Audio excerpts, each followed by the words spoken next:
জি, আসসালামু আলাইকুম ভাই। আমাদের ডাক্তার জীবন, আপনাকে আমাদের অনুষ্ঠানে স্বাগত জানাচ্ছি। আশা করি আপনি ভালো আছেন।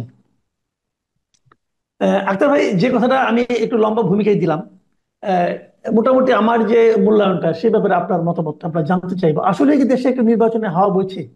সে হাওয়া কি আপনি টের পাচ্ছেন? ধন্যবাদ মাসুল কামাল ভাই। ধন্যবাদ, আপনার মাধ্যমে আপনার অগণ দর্শক দেখে তাদের সবাইকে সালাম জানাই, সব ভালো থাকবেন।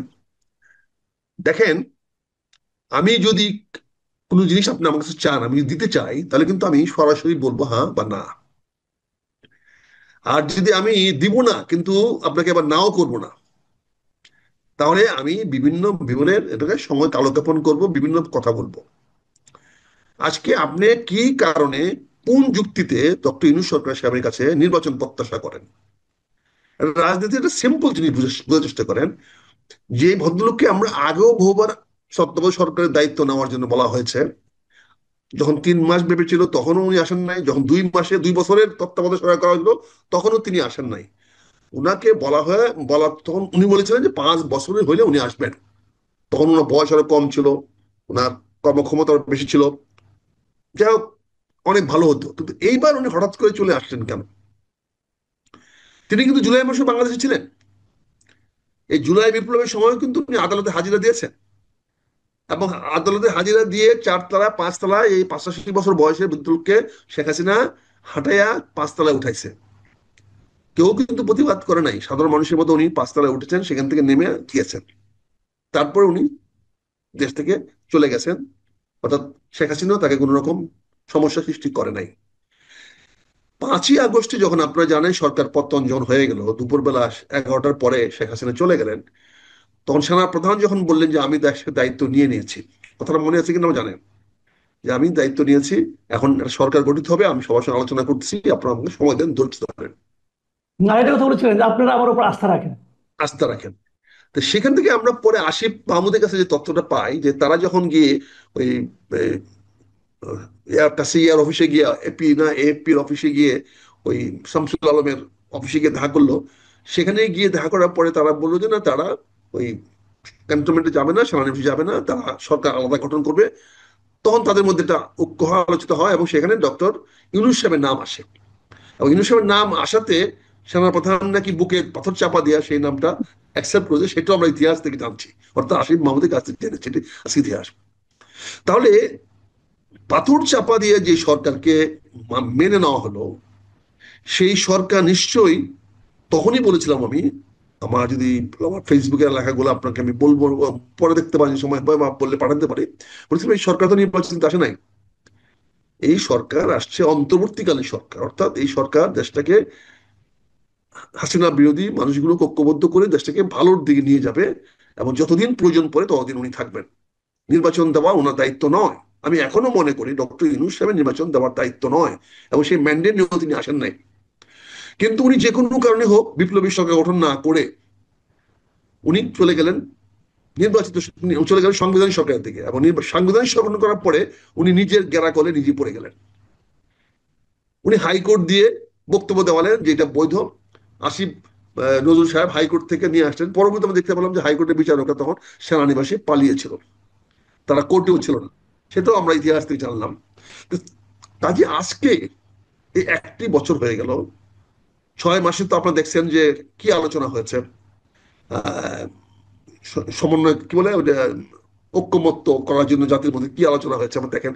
কিভাবে সম্পদ সময়ের অপচয় করা হয়েছে, রাষ্ট্রের সম্পদ অপচয় করা হয়েছে, এখন পর্যন্ত কোনো অশ্বডিম্ব ছাড়া কিছু প্রশ্ন করতে পারে নাই। আজকে দুটি ছাত্র সংগঠন, একটি ছাত্র সংগঠনের বিশাল সমাবেশ হয়েছে, এবং পাশাপাশি এনসিপি পুরা দলীয় সংগঠন করেছে। এখন এনসিপি কে বলা হচ্ছে তারুণ্যের দল। আজকে বিএনপি রাজনীতিটা দেখেন কত মেচুর পলিটিক্স বিএনপি আজকে করেছে। 3 তারিখে 3রা আগস্ট বিএনপি ঘোষণা করেছিল 2 মাস আগে তারা ছাত্র সমাবেশ করবে, এবং সেটা তারা ঘোষণা দিয়েছিল শহীদ মিনারে, এবং সে অনুযায়ী ঢাকা বিশ্ববিদ্যালয় থেকে শহীদ মিনারের অনুমতি তারা নিয়ে নিয়েছিল। কিন্তু পরবর্তীতে এনসিপি ঘোষণা করলো যে তারা শহীদ মিনারে সমাবেশ করবে 3রা অগাস্ট। আগস্টে। বিএনপি বলল ঠিক আছে, বিএনপি কিন্তু সরে চলে আসলো শাহবাগে। এবং শাহবাগে কিন্তু গত 4 দিন ধরে কিন্তু একটি গ্রুপ, এনজিও গ্রুপ, আন্দোলন করছিল যে এই জুলাই সনদ ঘোষণা করতে হবে, জি। তারা কিন্তু আজকে হাওয়া হয়ে গেল, তাদের কোনো অস্তিত্ব আজকে পাওয়া গেল না, তারা কোথাও নাই। আজকে যে সমাবেশগুলো, তারুণ্যের সমাবেশটা বিএনপি দেখাতে, ছাত্রদল দেখাতে পেরেছে, তারপরে কোন রাজনৈতিক দল বলতে পারবে যে আগামী তরুণ তাদের পক্ষে? এবং তারেক রহমান উদাত্ত আহ্বান যে জানিয়েছে যে যারা গত, এই তরুণ যারা ভোট দিতে পারে নাই, তাদের প্রথম ভোট হোক বিএনপিতে ধানের শীষে, এই যে আহ্বানটা, এই আহ্বানটা যাদের উদ্দেশ্যে জানিয়েছে তারা যে বাংলাদেশের বিশাল তরুণ, এটা তো আজকে প্রমাণিত হয়ে গেছে। আজকে আপনি আমাকে প্রশ্ন করেছেন নির্বাচনের ব্যাপারে, ভাই আমার গা ছমছম করছে। আজকের যে অবস্থানটা, তাতে আমার কাছে কোনো অবস্থাতে ভালো মনে হচ্ছে না।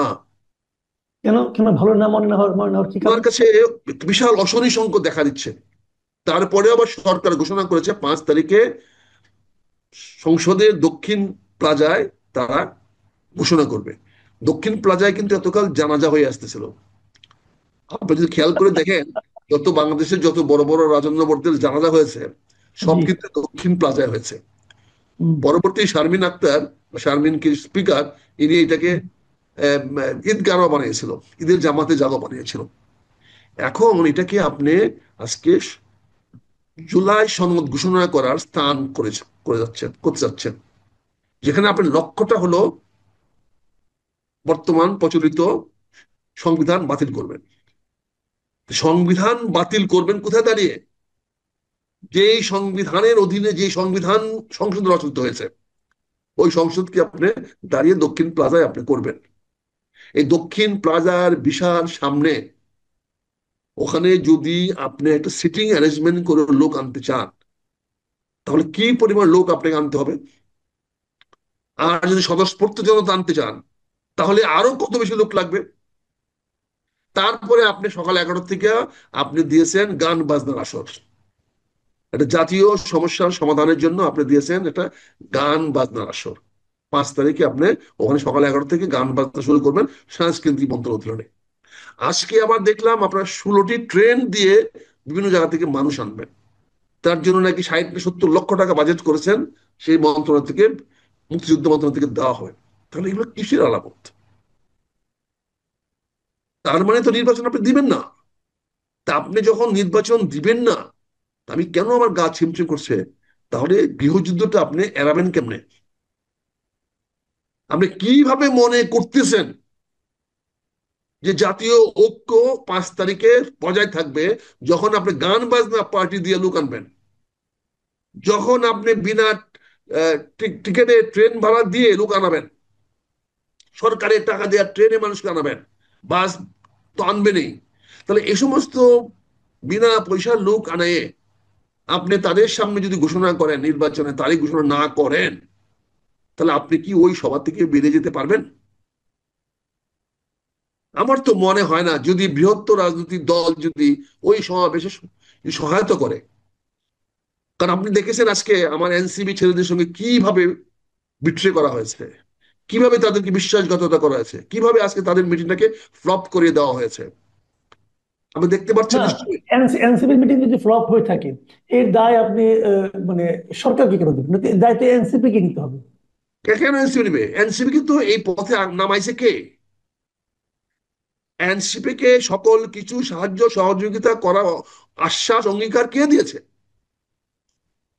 এই সরকার। তাহলে আজকে ট্রেন দিল না কেন? আজকে সারা বাংলাদেশ থেকে লোক দিল না কেন? আজকে সরকার এখানে নেগোসিয়েট করে ছাত্র দলকে সভাটা আজকে বাতিল করালো না কেন? যদি তারা এনসিপির প্রতি যদি আস্থাশীল হইতো, এনসিপি যদি প্রতি তাদের যদি ন্যূনতম যদি স্নেহ ভালোবাসা থাকতো, তাহলে আজকে তো সরকারের উচিত ছিল যে যে আপনি 3 তারিখের সভাটা বিএনপি কে বলা যে আপনি 5 তারিখে নিয়ে আসেন, আমরা আপনাদের সঙ্গে থাকবো। আপনি ছাত্র দলকে নিয়ে আসেন, আপনি সবাইকে নিয়ে সোহরাওয়ার্দীতে চলে আসেন। আমরা তো ঐক্যমতে করতে যাচ্ছি, আমরা তো ঐক্যমতে পৌঁছে গেছি, আমাদের সবাই দল মিলে আমরা ঐক্যমত করবই। তা না, আমরা কিন্তু আছেন আমার এনসিপি কথা হলো কি, এনসিপি নিজ দায়িত্বে একটা মিটিং ডেকেছে, তারা তাদের ইশতেহার ঘোষণা করবে।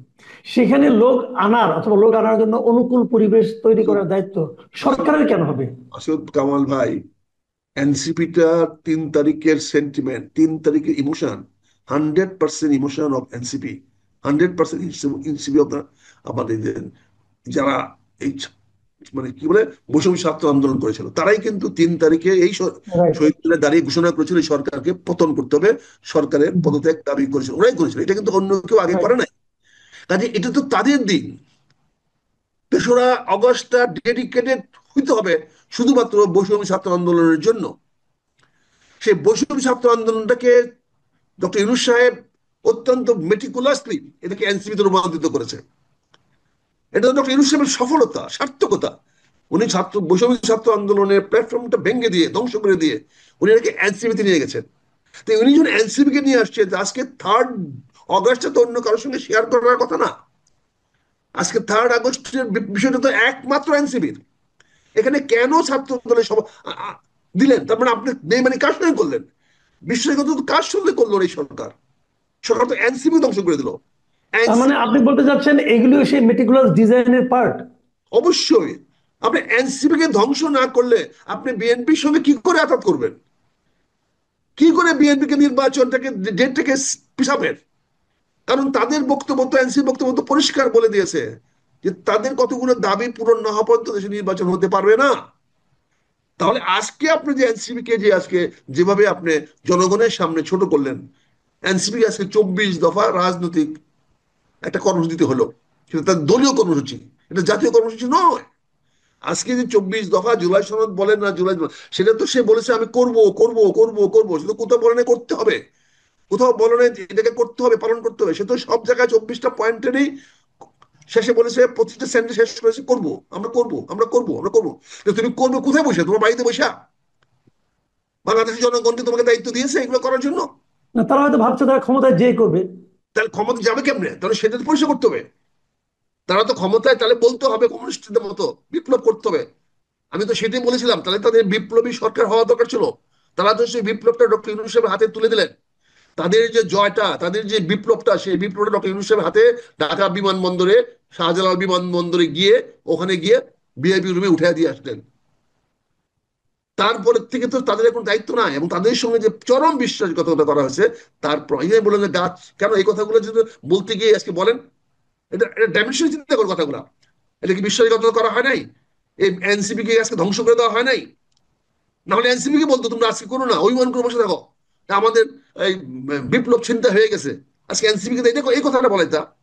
আপনি এনসিপির পক্ষে থাকলেন না, না থেকে আবার 5 তারিখে আহ্বান জানালেন জনগণকে আসতে, এবং সেখানে বিএনপি জামাত সবাইকে আহ্বান জানিয়েছেন, সবাইকে নিয়ে আপনি দস্তখত করবেন। কি দস্তখত করবেন সেটা এখনো ফাইনাল হয় নাই।